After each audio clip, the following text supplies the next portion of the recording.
नमस्कार दोस्तों, इस देर रात्रि आप लोगों के बीच यानी लेट नाइट हम पहुंच रहे हैं और ये एक स्पेशल कवरेज है न्यूज पॉइंट का, जिसमें हम चर्चा करेंगे महाराष्ट्र की जो पॉलिटिकल क्राइसिस है, सियासत है, जिसमें हम लगातार पिछले 10 दिनों से उस पर चर्चा करते आ रहे थे। लेकिन आज इसमें एक अलग टर्न आया है, एक अलग तरह की स्थिति पैदा हुई है।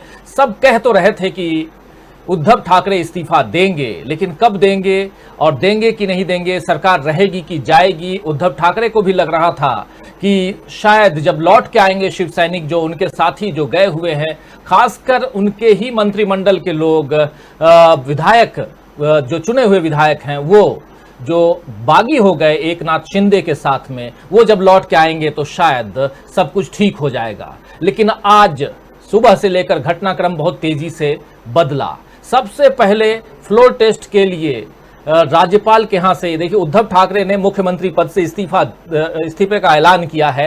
कुछ ब्रेकिंग आपके सामने पेश कर रहे हैं। इसके बाद हमारे साथ कुछ वरिष्ठ साथी जुड़े हुए हैं, उनके बीच भी चलेंगे हम। विधान परिषद की सदस्यता भी छोड़ने का किया ऐलान, ये सब आप देख रहे हैं। ये उद्धव ठाकरे ने राज्यपाल भगत सिंह कोश्यारी को इस्तीफा सौंपने राजभवन पहुंचे उद्धव ठाकरे।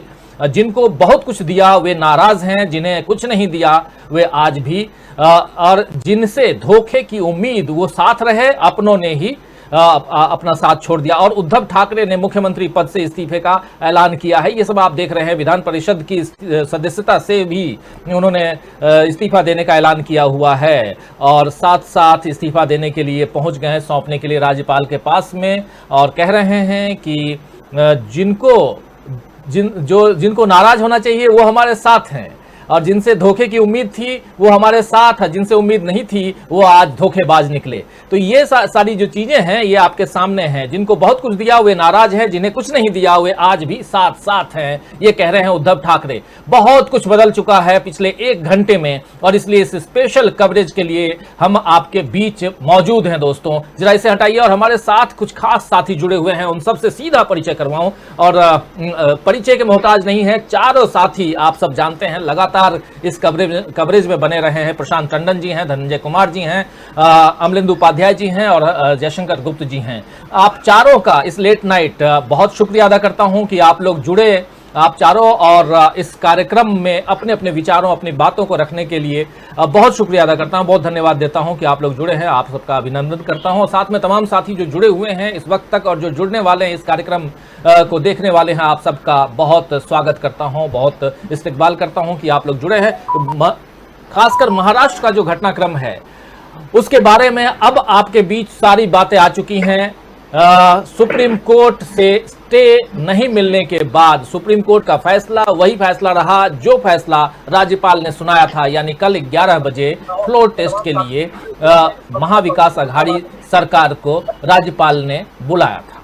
और उसके बाद राज्यपाल के इस फैसले के बाद सुप्रीम कोर्ट पहुंचती है सरकार, सुप्रीम कोर्ट में वही फैसला रहता है, और इसके बाद फेसबुक लाइव के जरिए अपनी बातें रखते हैं उद्धव ठाकरे। और उन बातों में बहुत महत्वपूर्ण बात यह है, कहते हैं कि मैं नहीं चाहता हूं कि कल मुंबई की सड़कों पर शिव सैनिकों के खून बहे, कल मुंबई की सड़कों पर शिव सैनिकों के खून बहे, ये मैं नहीं चाहता हूं। मेरा रास्ता उधर का नहीं था, यानी कि मुख्यमंत्री पद का नहीं था, ना ही विधान परिषद का था। मैं उधर गया और बहुत बहुत धन्यवाद देता हूं कांग्रेस पार्टी को, जिनके लोगों ने कहा, यहां तक आज कैबिनेट की बैठक में उन लोगों ने बात कही रखी कि अगर आप चाहें तो मैं कैबिनेट से इस्तीफा दे देता हूं, आप उन नाराज लोगों को कैबिनेट में ले आइए। ये मेरे लिए, ये कहना है उद्धव ठाकरे का कि ये मेरे लिए बहुत बड़ी बात थी कि कांग्रेस पार्टी हो या एनसीपी हो, जिनसे ये उम्मीद कई बार लगती थी कि शायद ये लोग साथ छोड़ देंगे, लेकिन अंतिम समय तक इन लोगों ने साथ नहीं छोड़ा। साथ उन्होंने छोड़ा जिनसे साथ छोड़ने की उम्मीद नहीं थी। यहीं से सीधा अब इस कार्यक्रम को आगे बढ़ाना चाहेंगे हम। लिख रहे हैं उद्धव के इस्तीफे से महाराष्ट्र की सियासत में भूचाल, बिल्कुल भूचाल है, और वो कैसे है आगे हम चर्चा करेंगे। धनंजय जी क्या अपडेट है, प्लीज ये बताइए, क्योंकि बहुत कुछ रात को होने जा रहा है। देखिए रात को अभी तो होने जा रहा है उद्धव ठाकरे के खेमे से कि इस्तीफा देने जा रहे हैं लोग, राज्यपाल को सौंपने जा रहे हैं पक्ष। ये लीजिए इस्तीफा की घोषणा तो उन्होंने कर दी है फेसबुक लाइव में, लेकिन औपचारिक तौर पे पत्र जाकर के पहुंचाने जा रहे हैं। तो ये है इस तरफ से। उस तरफ से ये है कि अब सरकार बनाने की पहले फ्लोर टेस्ट की तैयारी वो लोग कर रहे थे, और केंद्र सरकार ने केंद्रीय बलों का एक बड़ा दस्ता उतार दिया था। यहाँ पे कई कंपनियां आ गई थी सीआरपीएफ की, एसएसबी की, तो वो सारे ये उम्मीद कर रहे थे या उनको ये डर लग रहा था, आशंका थी कि कहीं शिव सैनिक सड़क पे ना आए, रक्तपात न हो, खून खराबा न हो, लेकिन ऐसी किसी भी संभावना से इनकार कर रहे हैं। और उद्धव ठाकरे ने बाकायदा आग्रह किया, निवेदन किया, अपील किया अपने शिव सैनिकों के कि आप अपने घर में रहें, आप ना आए। एक दूसरी बात यह कि ये जो है कोई ये भी कर सकते हैं कि इतनी देर बाद क्यों दिया इस्तीफा, ये फ्लोर टेस्ट पे क्यों नहीं गया, ये भी कोई कर सकते हैं। फ्लोर टेस्ट पे नहीं जाने का पर्पस ये था कि फ्लोर टेस्ट पे जाके होना क्या है, जो करना था वो कर लिया। और जिस दिन वर्षा से आए थे निकल करके यहाँ घर पे मातोश्री, उसी दिन इस्तीफा इसलिए नहीं दिया कि सबके रंग, सबका चेहरा देखना चाह रहे थे, और वो आज सब सामने है। वो जितनी सारी चीजें हुई, जैसा कि कहा आपने कि उन्होंने कहा कि कांग्रेस और एनसीपी के लोगों ने बहुत जबरदस्त तरीके से साथ दिया, और साथ यहाँ तक दिया कि आज जब उन्होंने घोषणा की कि उस्मानाबाद का नाम अब धाराशिव हो जाएगा और यहाँ औरंगाबाद का नाम संभाजी नगर हो जाएगा, जिसका कांग्रेस लगातार विरोध करती थी, उस पर भी उनका समर्थन रहा। विरोध नहीं किया कांग्रेस ने कि नहीं आप ये कैबिनेट में ये फैसला नहीं दे सकते। तो शिवसेना ने और शिवसेना का जो है उद्धव ठाकरे का जो साथ दोनों ने दिया, कांग्रेस ने भी दिया, एनसीपी ने भी दिया। एक दूसरी बात, उद्धव देखिए, उद्धव चीफ मिनिस्टर नहीं बनना चाहते थे, बहुत पीछे ले जाते हैं आपको। उद्धव चीफ मिनिस्टर नहीं बनना चाहते थे। उद्धव को चीफ मिनिस्टर बनाने के पीछे जो सबसे बड़ी वजह थी ये शरद पवार जी की, वो ये थी कि मालूम था कि कहीं बीजेपी तोड़ने की कोशिश करेगी शिवसेना को या किसी को, तो लगा था कि शिवसेना जब उद्धव ठाकरे को खड़ा करेंगे तो शिवसेना के नाम पे, उद्धव जी के नाम पे शिवसेना नहीं टूटेगी। ये उन लोगों का अंदाजा था, और उद्धव इसलिए बने भी थे चीफ मिनिस्टर कि भाई ये हम बनते हैं चीफ मिनिस्टर तो शायद बेहतर चलेगा। लेकिन अब ये जो कहा उद्धव ने कि हमारे अपने लोगों ने ही धोखा दिया, वो साबित हो गया कि धोखा दिया। लेकिन अभी बहुत कुछ बाकी है, अभी देखना है क्या क्या होता है। राजीव, बहुत कुछ बाकी है, बिल्कुल आप सही कह रहे हैं, बहुत सारी बातें, बहुत कुछ बाकी है। और क्या महाराष्ट्र की राजनीति में कुछ चेंज आने वाला है, सियासत बहुत अलग तरह की होने वाली है, जरा समझना चाहूंगा। प्रशांत टंडन जी, क्या कुछ आप देख रहे हैं? हम लोग लगातार चर्चा करते आए और शाम को भी चर्चा कर रहे थे, लीगल पहलू की बात कर रहे थे, लेकिन अभी कुछ और दिखाई दे रहा है। सियासत और सिर्फ सियासत, यहाँ जीत किसकी और हार किसकी?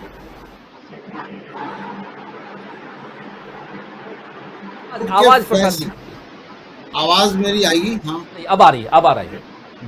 सुप्रीम कोर्ट के फैसले के कुछ ही मिनट के अंदर इस खबर का आ जाना कि उद्धव ठाकरे ने इस्तीफा दे दिया है, ये दो बातें तो तुरंत एस्टैब्लिश करता है। एक जो बहुत बड़ी इस पूरे निराशाजनक माहौल में ये charter plane, suitcase, 5 star hotel की पॉलिटिक्स और ईडी के नोटिस की पॉलिटिक्स के बीच में, इस निराशाजनक माहौल में एक उम्मीद की किरण दिखाई देती है कि नैतिकता की राजनीति की वापसी हो रही है इस देश में, जहां पे सत्ता पाने के लिए और एक मुख्यमंत्री पद के लिए इतना कुछ जोड़ तोड़ हो रहा है। बिल्कुल जो पिछले 10 दिन कहानी चली है वो बिल्कुल एक क्राइम थ्रिलर की तरीके से, और उस कहानी का अंत ये हुआ कि उद्धव ठाकरे ने बहुत बड़ी लकीर अपने लिए खींच ली है, और उस लकीर में ये शिंदे को तो छोड़ दीजिए, उसने सुप्रीम कोर्ट को भी बौना कर दिया है। सुप्रीम कोर्ट को भी उसने जो है, सुप्रीम कोर्ट की, जैसे बार बार मैं कह रहा था कि ये फैसले से सुप्रीम कोर्ट की प्रतिष्ठा पर भी आंच आएगी। और आज देखिए कि अभी आप लोग किस तरीके की बात कर रहे हैं सोशल मीडिया में या दूसरी जगहों पे, तो सुप्रीम कोर्ट को अपनी प्रतिष्ठा भी बचानी चाहिए थी, क्योंकि ये लिंक हो जाएगा, ये अलग से नहीं इसको देखा जाएगा, क्योंकि उन्होंने कुछ मतलब आधे घंटे का भी इंतजार नहीं किया मेरे ख्याल से। आपका प्रोग्राम खत्म हुआ, उनका फैसला आया और उन्होंने इस्तीफा दे दिया। तो ये एक नई राजनीति की शुरुआत यहाँ से हो रही है। बाकी बातें जयशंकर जी को सुनते हुए करते हैं। जी बिल्कुल बिल्कुल, अगले इसमें पार्ट में और भी बातें रखेंगे हम, लेकिन इससे पहले ये ट्वीट देखिए, संजय राउत का ट्वीट है ये। मुख्यमंत्री अत्यंत ग्रेसफुली, हमने एक संवेदनशील और संस्कारी मुख्यमंत्री खो दिया है। इतिहास बताता है कि धोखाधड़ी का अंत अच्छा नहीं होता। ठाकरे जीते, जनता भी जीती। ये शिवसेना की शानदार जीत की शुरुआत है। चलो लाठी खाते हैं, चलो जेल चलते हैं, लेकिन बाला साहेब की शिवसेना जलते रहो। ये जो कह रहे हैं संजय राउत कह रहे हैं, बहुत बड़ी बात और बहुत धन्यवाद दे रहे हैं। और साथ में संजय राउत का दूसरा ये ट्वीट है, कह रहे हैं मैं शरद पवार को धन्यवाद देता हूं, उन्होंने शिवसेना प्रमुख के बेटे की देखभाल की, यानी कि उद्धव ठाकरे की देखभाल की।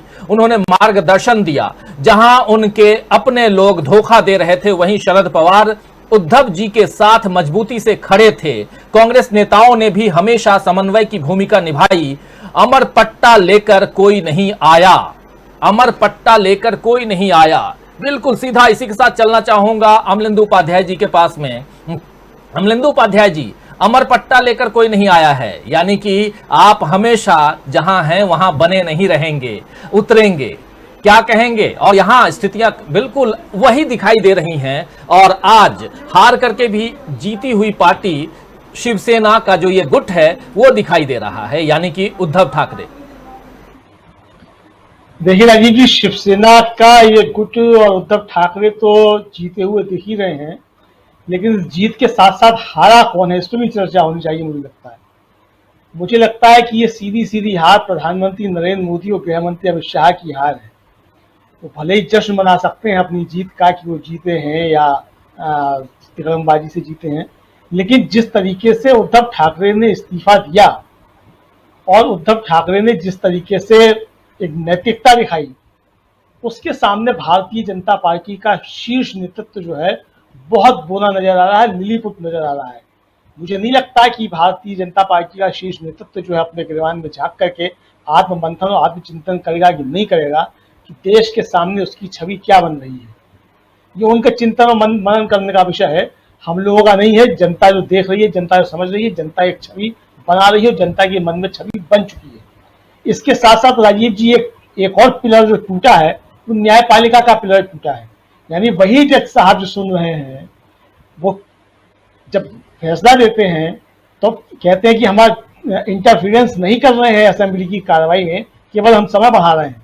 और जब आज जब की जाती है बहस और जब कहा जाता है कि भाई आपकी वजह से ये हो रहा है, तो उसको बार बार कहते भी हैं कि हम पे आरोप है, मतलब एक तरीके से कि ये हो रहा है। तो ये भी जो न्यायपालिका का जो एक डेमोक्रेसी के अंदर एक स्थान था और एक जो उम्मीद थी कि इस डेमोक्रेसी को जो है न्यायपालिका बचा के रखेगी, मुझे लगता है कि वो भी काफी कुछ जो है वो क्षीण होने लगा है।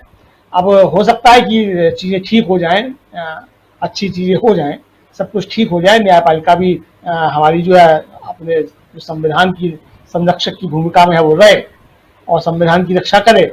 हो सकता है कि आगे चलकर के ऐसी चीजें हों, लेकिन फिलहाल जो है एक उम्मीद जो है वो भी टूटती हुई सी नजर आ रही है। बहरहाल उद्धव ठाकरे ने जिस तरीके से कदम उठाया है, जाहिर सी बात है कि उद्धव ठाकरे ये कदम उस दिन भी उठा सकते हैं जिस दिन वर्षा छोड़ करके आए थे, और उस दिन कहा भी उन्होंने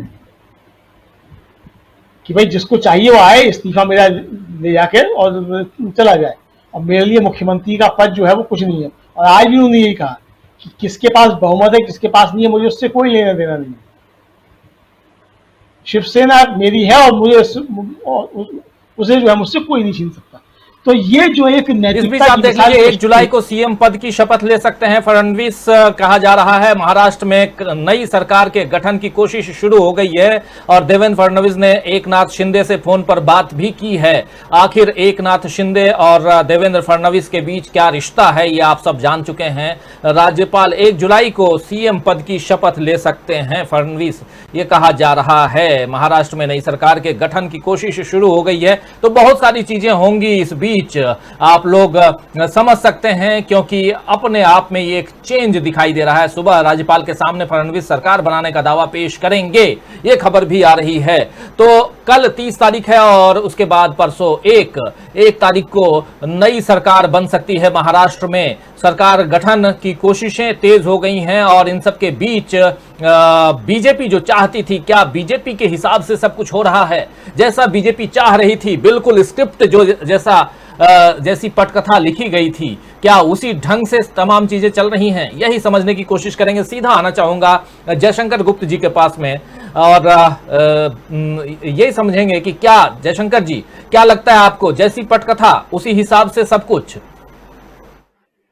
हाँ, लगभग वैसा ही हो रहा है राजीव जी। देखिए, उद्धव ठाकरे चाहते तो इसको और थोड़ा तकनीकी रूप से उलझा सकते थे।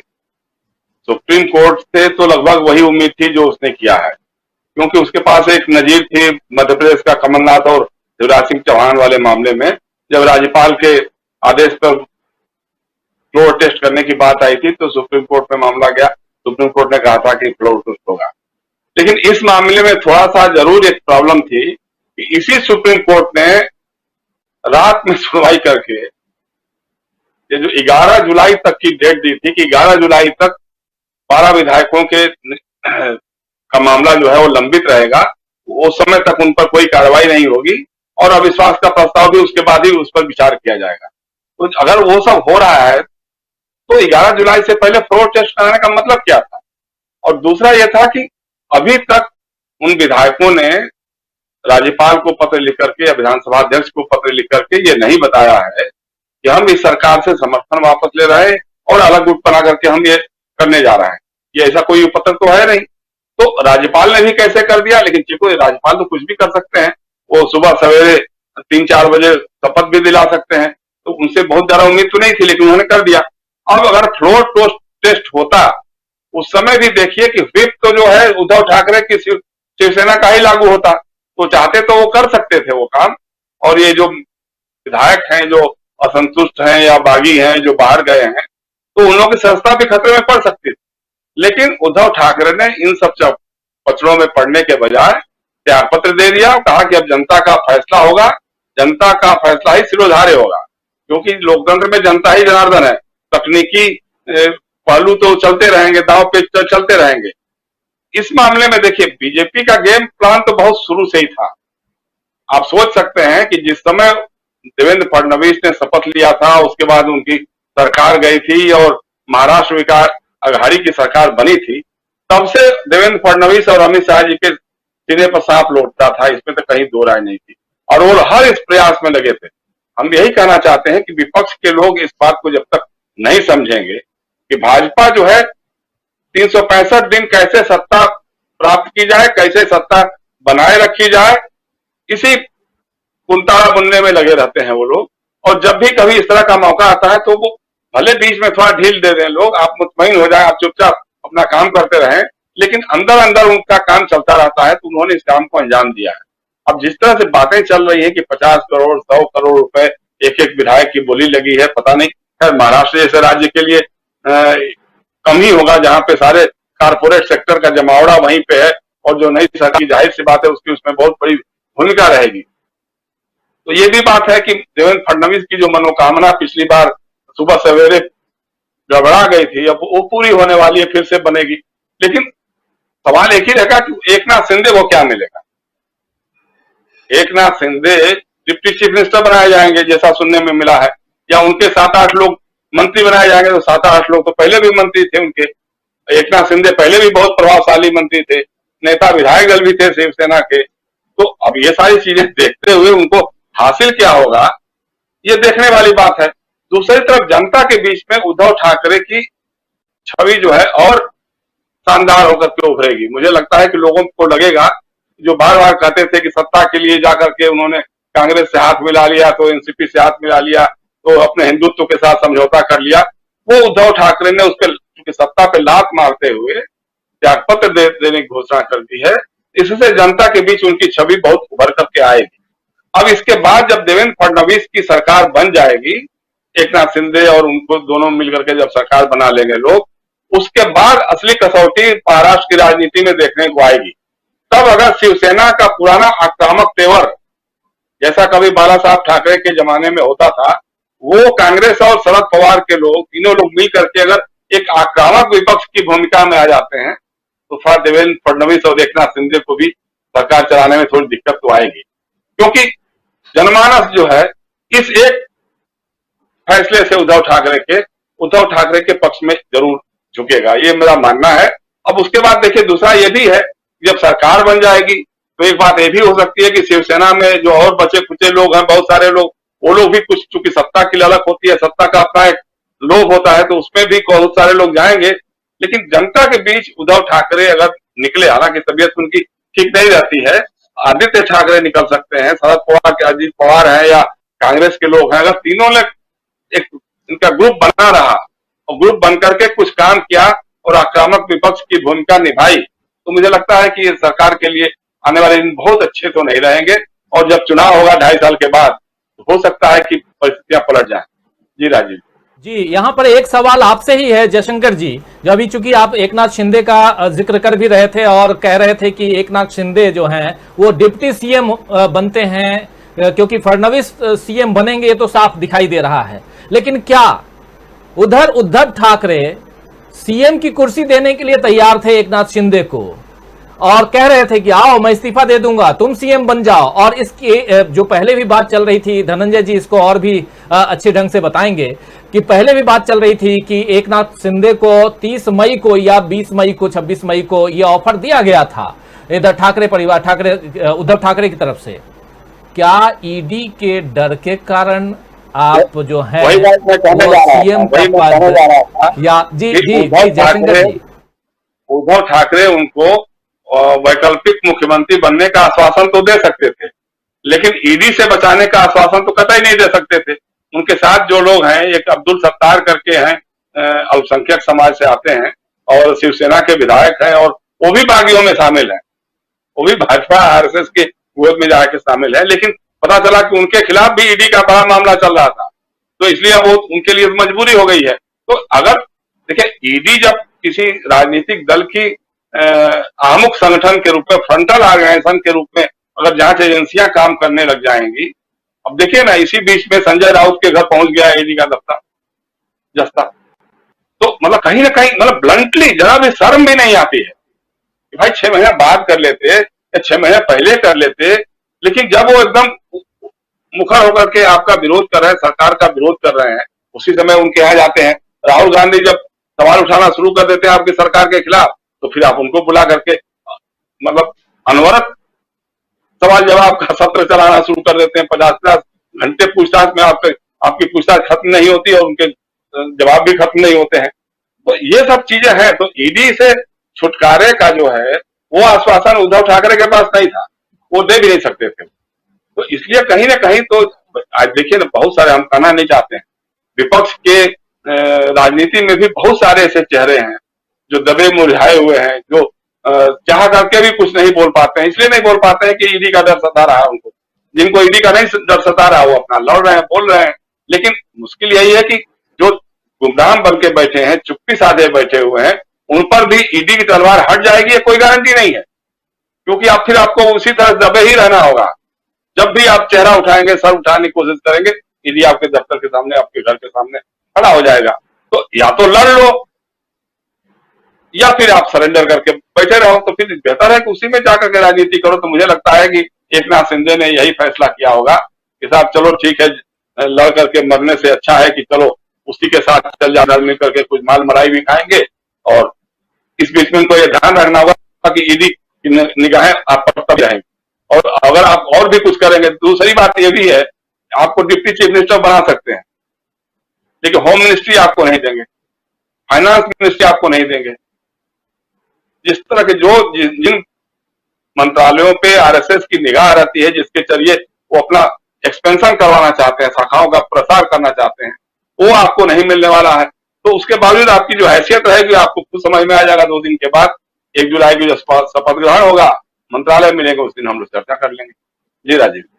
बिल्कुल बिल्कुल सही बात आप कह रहे हैं। इस बीच देखिए ये उद्धव ठाकरे ने क्या कुछ कहा है। उन्होंने कहा जिसको मैंने बड़ा किया वो मेरा पाप है और मैं उस पाप को आज भोग रहा हूं। बाला साहब के लड़के ने जिसे बड़ा बनाया उसे कुछ लोगों ने नीचे कर दिया, मुझे धोखा दिया। मुझे सीएम पद छोड़ने का कोई दुख नहीं है। मैं नहीं चाहता कि शिव सैनिक सड़क पर उतरें।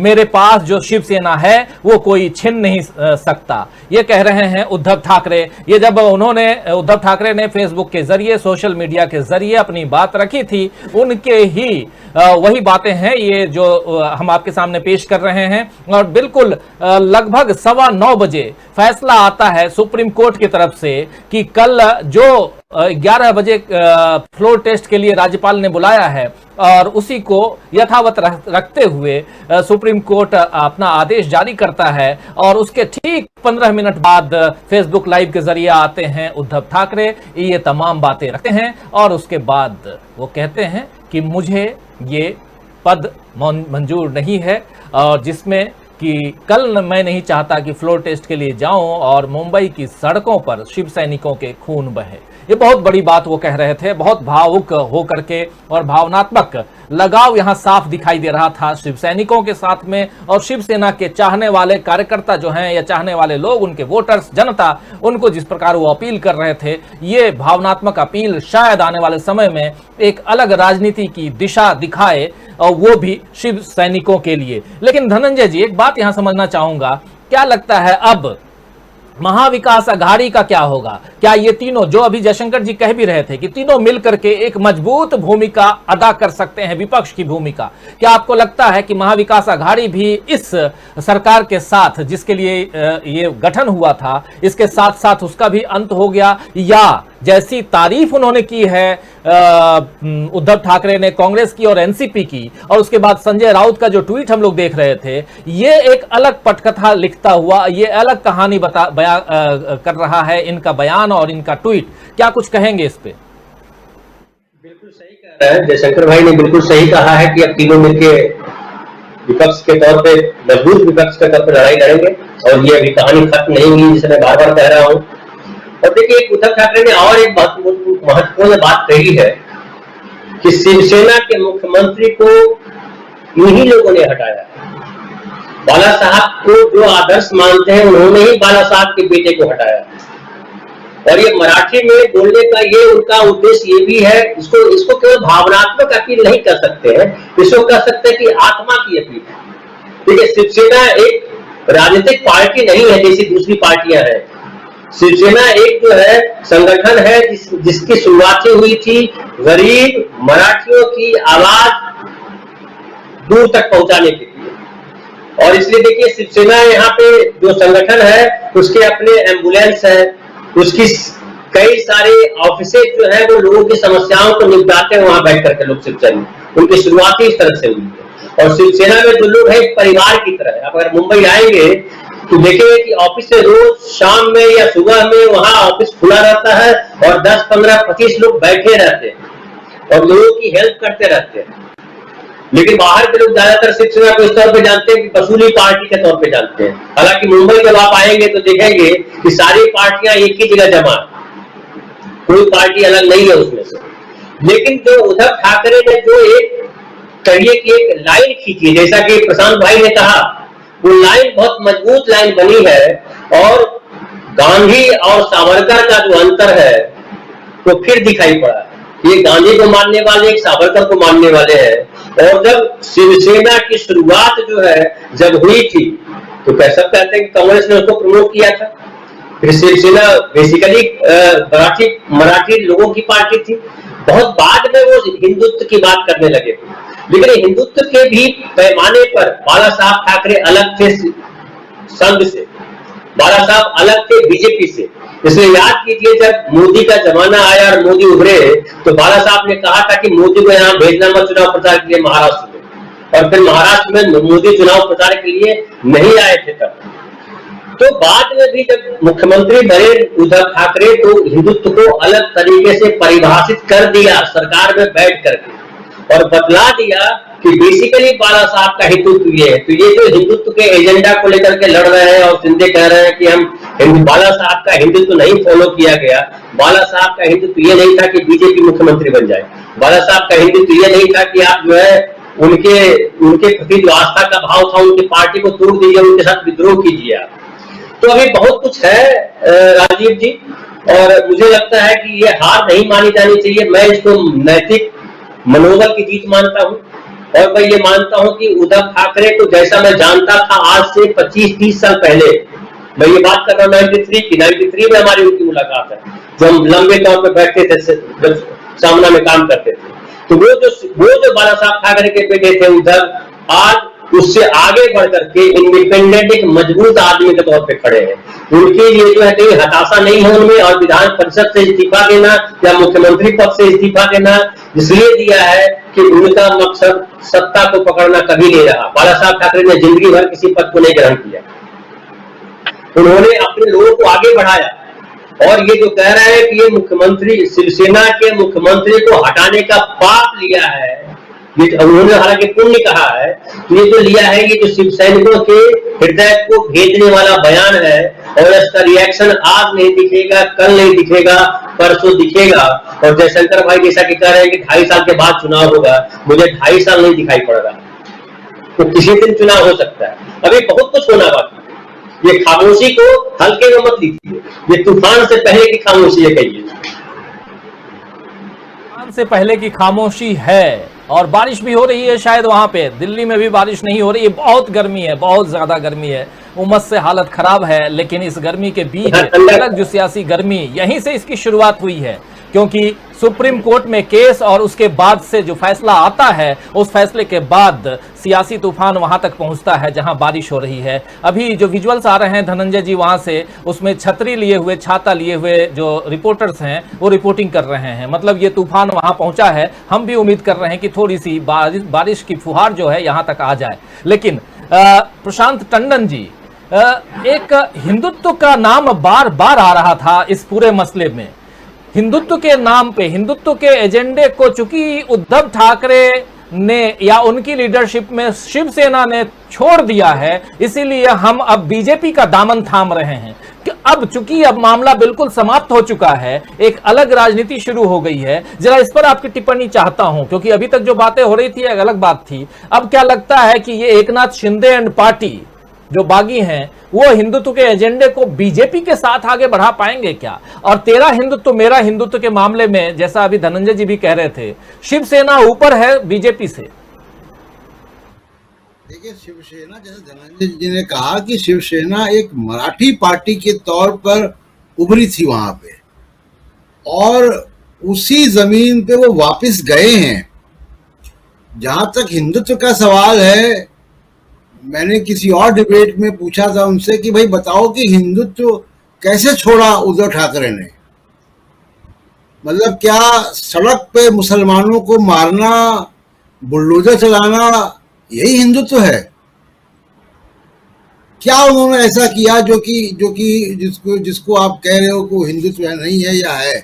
उसकी परिभाषा क्या है, यही लोग जाने जो ये हिंदुत्व का ढिंडोरा पीटते हैं। लेकिन जैसा धनंजय जी ने कहा कि आगे बहुत कुछ होना बाकी है, तो मुझे 2-3 चीजें बहुत साफ दिखाई दे रही हैं।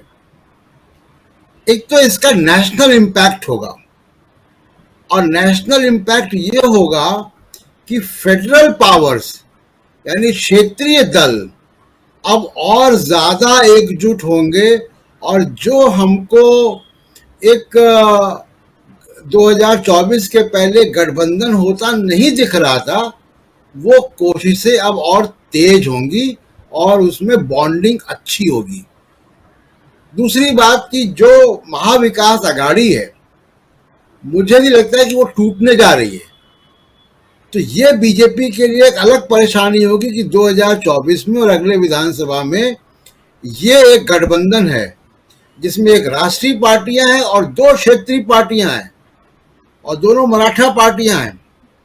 तो वो एक मजबूत गठबंधन जो है, वहां पे बीजेपी को लोकसभा में भी और अगले विधानसभा में जब भी होगा, 6 महीने के बाद विधानसभा चुनाव होंगे या 2 साल बाद होंगे, वो झेलना पड़ेगा, और वो मजबूत गठबंधन होगा। बीजेपी अभी तक शिवसेना की पार्टनरशिप में चलती रही है वहां पे, जब से बीजेपी पैदा हुई है 80 के दशक से। तो कहीं ना कहीं कभी पार्टनरशिप रही है, कभी नहीं रही है, लेकिन एक सामंजस्य इन लोगों के बीच में रहा है। अब पहली बार बीजेपी अकेले जाएगी और वो भी बहुत ही कटुतापूर्ण माहौल में, बहुत कटुतापूर्ण माहौल में जाएगी। एक और बात जो होगी राजीव जी, कि इन्फोर्समेंट डायरेक्टरेट ने एक बड़ा रोल प्ले किया है इस सरकार को गिराने में। इसी इन्फोर्समेंट डायरेक्टरेट ने 50-55 घंटे राहुल गांधी को भी पूछताछ की। बाकी विपक्षी पार्टियां भी इससे प्रताड़ित हैं। ये एक राजनीतिक लड़ाई का मुद्दा अब बनेगा और इसमें अब बॉन्डिंग होगी, एक साथ लोग आएंगे। अभी तो क्या हो रहा था कि मेरे खिलाफ ईडी है तो मैं बोल रहा हूं, उनके खिलाफ ईडी है तो वो बोल रहे हैं। मुझे लगता है कि यहाँ पे अब एक सामंजस्य बनता दिखाई देगा लोगों को। सुप्रीम कोर्ट लगातार आप देखिए पिछले 5-7 सालों में सरकार को बेल आउट करता रहा। बहुत सारे इंपॉर्टेंट फैसले नहीं किए, जो किए वो सरकार के वो फैसले वही हुए जैसा सरकार चाहती थी। सुप्रीम कोर्ट की धीमे धीमे आलोचना भी हो रही थी। अब सुप्रीम कोर्ट को एक आत्मलोकन करना पड़ेगा। भारी क्रिटिसिज्म होगा, आलोचना होगी कि कैसे जो है लोकतांत्रिक संस्थाएं काम कर रही हैं। तो सुप्रीम कोर्ट के लिए भी आगे सरकार को बेल आउट करना बहुत सारे मामलों पे मुश्किल होगा। बहुत रक्षात्मक उनको रुख अपनाना पड़ेगा, क्योंकि ये फैसला अगर विश्वास मत होता, कल उद्धव हार जाते ठाकरे और उसके बाद तो सुप्रीम कोर्ट निकल जाता कि वही वो तो फ्लोर में हो गया। ये तो 15 मिनट के अंदर इस्तीफा दे दिया इसने सुप्रीम कोर्ट के भी ऊपर एक बड़ी लाइन खींच दी है। तो ये 4-5 चीजें बहुत प्रमुखता से नेशनल लेवल पे होने जा रही हैं और महाराष्ट्र की पॉलिटिक्स बदलेगी। एक ऐतिहासिक परिप्रेक्ष्य भी है दिल्ली और मराठों का। प्रशांत जी, इसमें एक बात और जोड़ दूं। इस वक्त जब हम लोग ये चर्चा कर रहे हैं, उद्धव ठाकरे अपने मातोश्री अपने घर से निकले हैं, खुद ड्राइव कर रहे हैं, उनके दोनों बेटे साथ में हैं और सीधा निकल गए हैं राजभवन के लिए। तो बिना किसी ड्राइवर के, बिना किसी गार्ड के खुद निकले हुए हैं। सड़कों पे उनके समर्थक जरूर हैं, एक अलग विजुअल। तो आप जो कह रहे हैं उस बात को ये और आगे बढ़ा रहे हैं। एक अलग परिस्थितियां निर्मित खुद ब खुद हो रही हैं और जिस सादगी की परिभाषा वो बनने की कोशिश, जिस सादगी का परिचय वो दे रहे थे, वो परिचय यहाँ, वो बातें यहाँ साफ दिखाई दे रही हैं। जी, अपनी बात को आगे बढ़ाइए, बस जोड़ रहा था मैं। आखिरी बात मैं सिर्फ इतना कह दूं कि देवेंद्र फडणवीस की सरकार पिछली बार जब चली तो वो शिवसेना के साथ थी। इस बार वो सरकार बागियों के साथ है। ये वो लोग हैं जो चार्टर प्लेन ले रहे थे, ये वो लोग हैं जो 5 स्टार में ठहरे हुए थे, जिनके तमाम तरीके के बिल हैं, ये वो लोग हैं जो बड़े बड़े सूटकेस लेके आए हैं। इन लोगों के साथ इनकी सरकार चलेगी।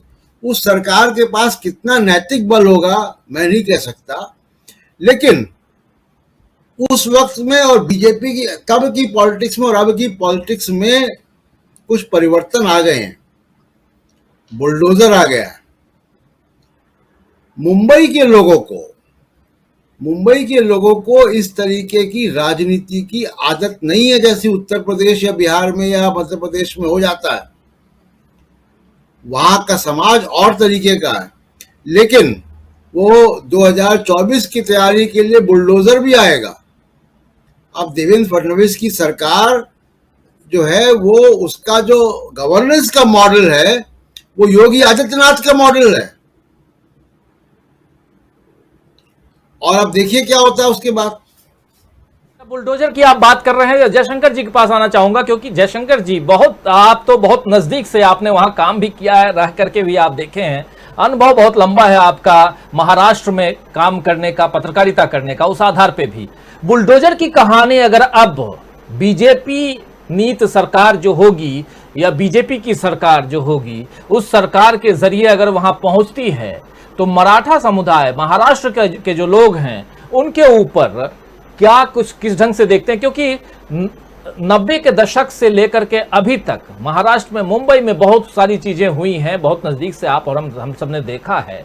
एक अलग तरह का समाज है वहां का, वो बिहार और यूपी वाला या दिल्ली वाला समाज नहीं है। धनंजय जी रह रहे हैं वहां, देख रहे हैं, समझ रहे हैं, आप वहां रह के देखे हैं, इसलिए मैं आपसे पूछना चाहता हूं, क्या इस पॉलिटिक्स में अगर बुलडोजर की एंट्री होती है, जो कह रहे हैं हमारे साथी प्रशांत टंडन जी, तो फिर किस दिशा में देखते हैं आप राजनीति को?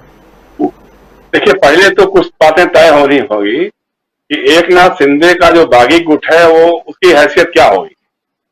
वो अलग अपनी शिवसेना बनाएगा, एकनाथ शिंदे गुट बनाएगा, या अलग पार्टी बनाएगा, उसका विधायक दल किस रूप में जाएगा, कहाँ बीजेपी में शामिल होगा या क्या करेगा, अभी ये चीजें डिसाइड होने वाली हैं। जहां तक हिंदुत्व की बात जो कर रहे हैं बार बार एकनाथ शिंदे की, वहां विकास अघाड़ी में जाकर के हम अपने हिंदुत्व के रास्ते से भटक गए, तो इसका इल्हाम उनको कब हुआ? 2.5 साल पहले जब महाविकास अघाड़ी, मतलब कांग्रेस तो हिंदुत्व वाली पार्टी नहीं है, भले कभी कभार नरम हिंदुत्व या साठ इसकी बात करते रहे वो लोग, या शरद पवार की एनसीपी भी हिंदुत्व वाली पार्टी तो नहीं है। तो जब उनके साथ सरकार बन रही थी, उसमें खुद एकनाथ शिंदे शामिल हो रहे थे, तो उस समय उनको नहीं लगा था कि हिंदुत्व से अलग हो रहे हैं हम लोग। और 2.5 साल तक आप माल मलाई खाते रहे, सब कुछ करते रहे, तब आपको जरा भी समझ में नहीं आया कि नहीं साहब, ये तो हिंदुत्व का रास्ता छोड़ के कहीं किसी और रास्ते पर चले गए। दूसरा यह है कि जो ये खेल खेल रहे हैं धर्म पर आधारित राजनीति का, धार्मिक विभाजन और सांप्रदायिक ध्रुवीकरण की राजनीति का, उसके फलाफल सामने आने लग गए हैं।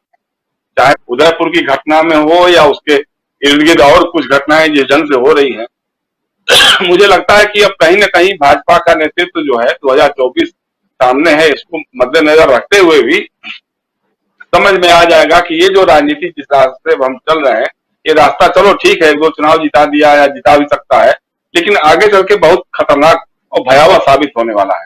मुझे नहीं लगता कि महाराष्ट्र का जो कल्चर है, जिस ढंग के वहां लोग हैं, वहां बुलडोजर पॉलिटिक्स उतना ज्यादा कामयाब हो सकेगी, ऐसा मुझे नहीं लगता है। मेरा यही कहना है, थोड़ा सा, चूंकि उद्धव ठाकरे बहुत ही भावुक हृदय हैं, वो एक आर्टिस्ट हैं, फोटोग्राफर, बहुत अच्छे फोटोग्राफर भी हैं, तो उनका एक अलग तरह का टेम्परामेंट है। वो टेम्परामेंट अगर उन्होंने शिवसेना के पुराने जुझारू और आक्रामक तेवर के साथ महाविकास अघाड़ी को लेकर के साथ चलने की अगर कोशिश की, तो मुझे नहीं लगता कि बुलडोजर पॉलिटिक्स या इस तरह की जो सांप्रदायिक ध्रुवीकरण वाली राजनीति है, महाराष्ट्र में बहुत ज्यादा कारगर हो सकेगी। और विधानसभा का चुनाव भी हमको लगता है कि लोकसभा का जो चुनाव होगा उसी के आसपास ही होगा। अगर बीच में कुछ नहीं होता तो मुझे नहीं लगता कि बीच में कुछ होगा, क्योंकि जब तक केंद्र में इनकी मिलजुल करके कुछ एक मजबूत विपक्ष, आक्रामक विपक्ष लेकर के सामने आते हैं, तो फडणवीस के लिए उतना आसान नहीं रहेगा जितना 2.5 साल या 3 साल पहले उनकी जब सरकार चल रही थी महाराष्ट्र में, उस समय उनको महसूस होता था। इसलिए ऐसा तो नहीं है, मुझे नहीं लगता है। बस एक ही चीज है कि एक तो तकनीकी मामला जरूर उलझ करके आएगा, जैसे मैंने कहा भी कि एकनाथ शिंदे गुट के विधायकों की स्थिति क्या होगी, या उन अलग पार्टी बनाएंगे, चुनाव आयोग में जाएंगे, क्या करेंगे क्या नहीं करेंगे, क्योंकि फ्लोर टेस्ट तो होगा ही होगा। इसके बाद भी जब मान लीजिए अगर देवेंद्र फडणवीस की सरकार बन भी जाएगी, तो ये विधायक जो हैं 40 हैं या 39 हैं या 35 हैं, जो भी हैं, वो अलग से तो अभी कोई गुट बना नहीं है, उनकी मान्यता तो अलग से कुछ हुई नहीं है। तो अगर उस समय भी व्हिप अगर चला उद्धव ठाकरे का ही, तो तब क्या होगा आप जरा सोचिए। क्योंकि कोश्यारी जी देवेंद्र फडणवीस को शपथ तो दिला सकते हैं, लेकिन शपथ दिलाने के बाद ये भी कहेंगे कि आपको इतने दिन के अंदर बहुमत अपना साबित करना होगा। उस बहुमत को साबित करने से पहले अगर एकनाथ शिंदे अपने गुट के विधायकों के साथ अपनी एक अलग पार्टी बना लेते हैं, या भाजपा में समाहित हो जाते हैं, या मनसे में समाहित हो जाते हैं, कुछ इस तरह का जब तक कुछ नहीं करेंगे, तब तक उनके विधायकों के ऊपर तलवार तो लटकती रहेगी। और कल को फिर वही 11 जुलाई तक का मामला आएगा, जब डिप्टी स्पीकर ने जो नोटिस दिया है उस पर भी तो सुप्रीम कोर्ट को तय करना ही पड़ेगा ना। तो इसलिए वो सब भी तकनीकी इशू तो रहेंगे, लेकिन डिपेंड यही करता है कि महाविकास अघाड़ी किस रूप में भविष्य की रणनीति अपनी तैयार करता है या तय करता है, वो ज्यादा मुनस्सर करेगा। जी राजीव। बहुत सारी बातें और बहुत महत्वपूर्ण बात आप यहां रख रहे हैं, क्योंकि अगर उद्धव ठाकरे आज इस्तीफा दे चुके हैं ऑलरेडी और फडणवीस सरकार बनाते हैं 1 तारीख को, जिसकी सूचना आ रही है कि 1 को हो सकता है ये ओथ लें, लेकिन उसके बाद भी साहब उनको तो फ्लोर टेस्ट पे जाना ही है और उस समय क्या कुछ होगा। 11 तारीख को फिर से सुनवाई होगी सुप्रीम कोर्ट में और जवाब तलब भी करना है अभी डिप्टी स्पीकर को, लेकिन इससे पहले शायद डिप्टी स्पीकर अगर हटा दिए जाते हैं, नए स्पीकर चुन लिए जाते हैं, तो बहुत सारे सवाल हैं जिन सवालों का जवाब आने वाले समय में मिलना है। क्योंकि तलवार जो है ये गुट ये भी चाहता है कि जल्दी से जल्दी, और खासकर बीजेपी ये जरूर चाहेगी कि जल्दी से जल्दी अपना स्पीकर वहां बैठा दिया जाए। एक बात ये भी हो सकती है जो अभी चर्चा के दौरान मैं सोच ही रहा हूं कि एकनाथ शिंदे को कहीं स्पीकर का पद तो नहीं दे देंगे, तो ये इस पे भी आप लोग सोच सकते हैं। लेकिन अमलेंदु जी क्या कहेंगे इस पे? मुझे लगता है कि बड़ी हाइपोथेटिकल परिस्थितियां पे अगर विचार किया जाए, जैसा आज माननीय मिलॉर्ड जो थे वो बाबा हाइपोथेटिकल पोजीशन की बात कर रहे थे, 4-5 बार उन्होंने हाइपोथेटिकल पोजीशन की बात की, तो हम भी एक हाइपोथेटिकल पोजीशन पे चर्चा कर लेते हैं। मिलॉर्ड कर सकते हैं तो हम तो साधारण जनता, हमें तो बहुत सी हाइपोथेटिकल पोजीशंस पे चर्चा करने का अधिकार है। हाइपोथेटिकल पोजीशन ये है कि अभी 12 जुलाई तक तो डिप्टी स्पीकर हटने वाले नहीं है। ये सुप्रीम कोर्ट का ही आदेश है कि भाई पहले आप अपना दाखिल कीजिए, किसने क्या कहा, किसने क्या नहीं किया, क्या हुआ। अब सुप्रीम कोर्ट अगर कह देता है, अब पता नहीं कहेगा कि नहीं कहेगा, लेकिन हाइपोथेटिकल पोजीशन है, सुप्रीम कोर्ट कह देता है कि नहीं डिप्टी स्पीकर अपनी जगह सही है, वो नहीं हटेंगे, तो पहले जो आई है 16 विधायकों की खारिज करने की, पहले उस पर फैसला हो, और डिप्टी स्पीकर उस पर फैसला दे देता है, 16 विधायकों की सत्ता चली जाती है। हाइपोथेटिकल पोजीशन है, मान लेते हैं ऐसा होता है, तब क्या परिस्थिति होगी। और मान लीजिए जो शिवसेना के विधायक जो अभी कहाँ है, गुवाहाटी में है या गोवा में, जो भी है, वो लौट कर आते हैं और विप जो जारी होता है वो सुरेश प्रभु का ही विप जारी होता है, क्योंकि अभी तो इसमें भी विवाद होगा कि विप कौन है, क्योंकि जिस गवर्नर जिसको बोल रहे हैं वो तो उद्धव ठाकरे वाली शिवसेना को बोल रहे हैं, तो विप तो इसका मतलब उन्हीं का चलेगा। और ये बात हाइपोथेटिकल पोजीशन वाली बात आई भी आज सुनवाई के दौरान, अभिषेक मनु सिंह ने कहा भी कल को फ्री हुआ कि विप किसका चलेगा। तो अब विप अगर सुरेश प्रभु का जारी होता है और वो विप जो है उसको नहीं मानते हैं, हाँ सुनील प्रभु, सुरेश प्रभु गलत आ रहा है, मंत्री जी का नाम याद आ गया। तो अगर ये परिस्थिति में होती है तब क्या होगा। और मान लीजिए एक और हाइपोथेटिकल पोजीशन है कि जैसा कि एक विधायक जी जो थे वो लौट के आए, उनका कि मेरा अपहरण किया गया था, मुझको इंजेक्शन दिए गए थे, ऐसा ही जो 34 विधायक हैं उनमें से 16 को हटा दीजिए, बाकी सब कहते हैं कि हमारा भी अपहरण हुआ था, और वो विधानसभा में आकर के फडणवीस सरकार के खिलाफ अगर मतदान कर देते हैं और विप का पालन करते हैं, सुनील प्रभु के विप का, तब क्या परिस्थिति होगी। तो बहुत सी हाइपोथेटिकल परिस्थितियां हैं जिन पे अभी बातचीत की जा सकती है, उस पर चर्चा हो सकती है, किंतु परंतु वाली सब चीजें हैं। लेकिन कुल मिलाकर के राजीव जी स्थिति जो है वो देश के लिए अच्छी नहीं है। और निश्चित तौर पे उद्धव ठाकरे ने हालांकि अपील की है कि मैं नहीं चाहता कि अपने मतलब शिव सैनिकों का खून बहे, इसका मतलब उन्होंने साफ साफ इशारा दिया है कि सिर्फ शिव सैनिक जो है सुरक्षा नहीं होते, लेकिन जिन लोगों ने शिवसेना के साथ विश्वासघात किया तो उनको किसी न किसी दिन ये कीमत तो चुकानी पड़ेगी। और सबसे बड़ी बात जो है कि जिस भारतीय जनता पार्टी के साथ गए हैं उसका अब तक का जो चरित्र है कुल मिलाकर के वो क्या रहा है अपने सहयोगियों के साथ। जो भारतीय जनता पार्टी उस शिवसेना के साथ दगा कर सकती है, जिसके कंधे पे चढ़कर के वो महाराष्ट्र में पहुंची है, तो क्या वो शिवसेना इनको ढोएगी एकनाथ शिंदे को? ये आने वाला समय तय करेगा, हमको इसी की प्रतीक्षा रहेगी। मुझे लगता है कि बहुत जल्दी सारी चीज स्पष्ट हो जाएगी। बहुत बातें जो हैं वो धीरे धीरे पढ़ते खुलेंगी, लेकिन सबसे बड़ी बात जो हाइपोथेटिकल सिचुएशन की बात आप कर रहे हैं, इन सब से ऊपर जो है वो एक रस्सी है, एक जो ईडी नाम की, जिससे सबको बांधा हुआ है। और ये आप मान के चलिए, क्योंकि उसके इर्द गिर्द सब नाचेंगे तो फिर सारी हाइपोथेटिकल बातें जो हैं वो किनारे हो जाएंगी और यहाँ सब कुछ वही होगा जैसे अभी चल रहा है। लेकिन सियासत है, बहुत कुछ हो सकता है, बहुत कुछ देखना बाकी है अभी आने वाले समय में, क्योंकि अभी मुंबई की सड़कों पे अभी धनंजय जी जब बाहर निकल के देखेंगे तो एक अलग आलम है, क्योंकि अपनी कार से खुद ड्राइव करके उद्धव ठाकरे जो हैं अपने बेटे आदित्य ठाकरे के साथ राजभवन पहुंच रहे हैं और शिव सैनिक एक अलग ढंग से उनके स्वागत में, और ये जो भाषण उनका था इस्तीफा से पहले, जिसमें उन्होंने धोखे की बात की, जिसमें उन्होंने कांग्रेस और एनसीपी को शुक्रिया अदा किया और काफ़ी एक विश्वास जताने वाली बातें उन्होंने की, वो बहुत महत्वपूर्ण बात है। और साथ साथ जो संजय राउत का ट्वीट है वो भी महत्वपूर्ण है, क्योंकि उस ट्वीट में वो कह रहे हैं कि हर कदम पर शरद पवार ने मदद की है। ये अपने आप में बहुत बड़ी बात है। ये साफ जाहिर कराता है, ऐसे सेंटेंसेस जाहिर कराते हैं कि आने वाले समय में महाविकास अघाड़ी जो है वो ऐसे ही इंटैक्ट, मतलब कि ये गठबंधन रहने वाला है। खैर, इस कार्यक्रम को स्पेशल जी धनंजय जी देखिए, आपने ही सूचना दी है तो इससे पता लगता है कि उद्धव ठाकरे जब खुद ड्राइव करके जा रहे हैं, दोनों बेटे साथ में हैं, तो कितना रिलैक्स महसूस कर रहे हैं और मुंबई कितना रिलैक्स है।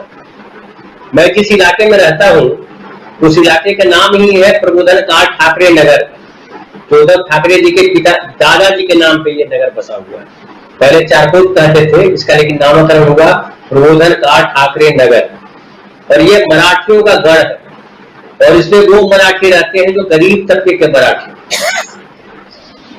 लेकिन यहाँ पे आप सड़क पे, मैं आपके प्रोग्राम खत्म होने के बाद मैं घूम करके आया हूँ, बड़ी शांति है और कहीं कोई परेशानी नहीं है, कोई शिक्षणिक नीचे हंगामा नहीं कर रहा है, कहीं कुछ नहीं कर रहा है। और उद्धव जो गए हैं अपनी गाड़ी से, तो ये भी बता रहा है कि उद्धव किस तरह से रिलैक्स है और जिनको डरना चाहिए वो रिलैक्स है, क्योंकि भाई इनके साथ कोई विधायक नहीं है, सरकार नहीं है, ईडी के खिलाफ है। लेकिन जिनको नहीं डरना चाहिए, जिनके पास सब कुछ है, महाशक्ति है, सीआरपीएफ का फोर्स है, सारी चीजें हैं, ईडी है, दूर तरह करके भाग रहे हैं, कभी गुजरात जा रहे हैं, कभी गुवाहाटी जा रहे हैं, कभी गोवा जा रहे हैं।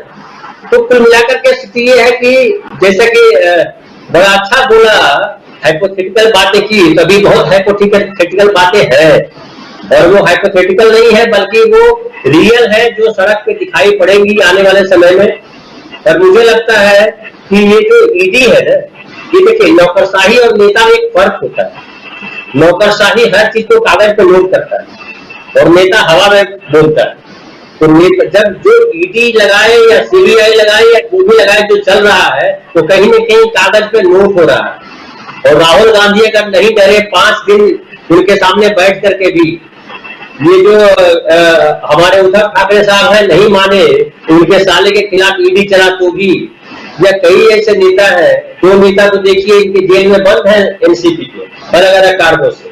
तो वहां भी जो है नैतिकता के साथ चले ये लोग, तो नैतिकता के साथ है। और जैसा कि कहा कि प्रशांत जी ने कि महाराष्ट्र से एक नई राजनीति शुरू होगी, मैं वो बोलने के लिए खास करके यहाँ पे अभी दोबारा मैंने उम्मीद उठाई है कि देखिए, अब तक रहा कि बिहार ने रास्ता दिखाया राष्ट्रीय राजनीति को, इस बार लिखिए ये कि महाराष्ट्र रास्ता दिखाएगा और यहाँ बुलडोजर नहीं चलने वाला है।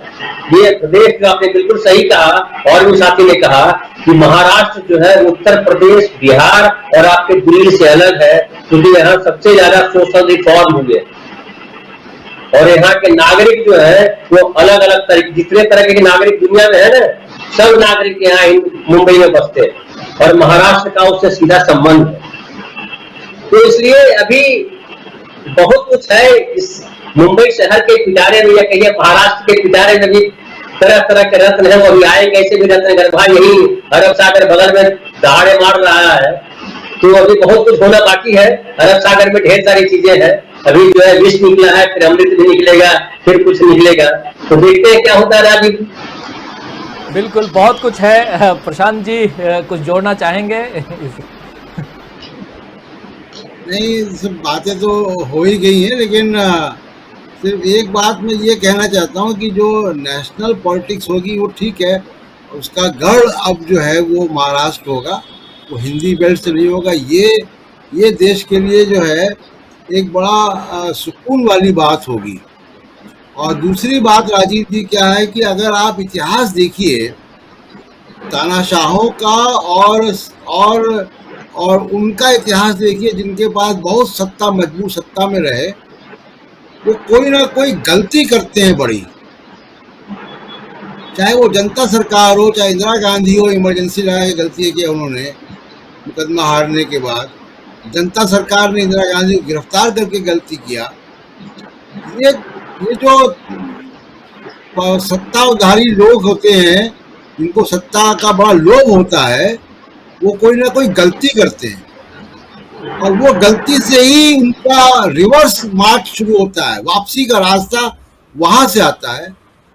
मुझे लग रहा है कि ये जो महाराष्ट्र में आज हुआ है, ये वाटरलू साबित होगा 2024 के लिए। बड़ी बात कह रहे हैं, बहुत बड़ी बात आप कह रहे हैं और हो सकता है कि ऐसा हो। बिल्कुल सही कह रहे हैं कि वाटरलू साबित हो 2024 में। 2024 की तैयारियां चल रही हैं देश में, खासकर सत्तारूढ़ दल, जिसे उपचुनाव भी जो उपचुनाव होते हैं वो भी बड़ी दमदारी के साथ सत्तारूढ़ दल लड़ता है। और अभी आपने देखा ही ये रामपुर और आजमगढ़ के चुनाव जीतने के बाद बीजेपी ने जिस प्रकार उसका जश्न मनाया, वो सब आपके सामने था। खैर, तो बहुत कुछ है खासकर महाराष्ट्र के पिटारे में, और अभी पिक्चर बाकी है, क्योंकि उद्धव ठाकरे ने सिर्फ इस्तीफा दिया है और इस्तीफे के बाद शिवसेना में असली और नकली की कहानी, और साथ साथ ये भी कि जब फ्लोर टेस्ट में जाएंगे, नई नवेली सरकार जाएगी, तो वहां कौन किसके साथ होगा। एक और सवाल है कि उद्धव ठाकरे ने न सिर्फ मुख्यमंत्री पद से इस्तीफा दिया है, बल्कि उन्होंने विधान परिषद से भी इस्तीफा दिया है। लेकिन उनके बेटे आदित्य ठाकरे क्या करेंगे? क्या वो भी इस्तीफा देंगे?